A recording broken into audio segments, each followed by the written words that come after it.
ও বাইরে ভাই দেখেন এই বাটির কি সাহস দেখেন, একটি কত বড় কুবরা সাপ থেকে ধরে দেখেন সাপের বিষ বাঁচতেছে দেখেন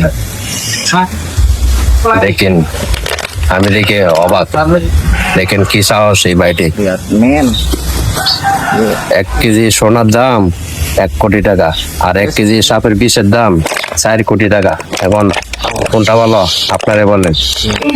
দেখেন আমি এই বাড়িটিকে দেখে আমি আশ্চর্য হয়ে গেলাম, দেখেন কিভাবে এই সাপের সাথে এরকম করতে পারে। দেখেন একটুকু ভয় পায় না, কত বড় সাপ। দেখেন sudah bisa membunuh ভিডিওটা যে যেখান থেকে দেখতেছেন সবাই একটা লাইক, একটা কমেন্ট, একটা শেয়ার করে দিবেন, আরো 6 জনকে দেখার সুযোগ করে দিবেন। bisa netes dan benang tuh gitu bikin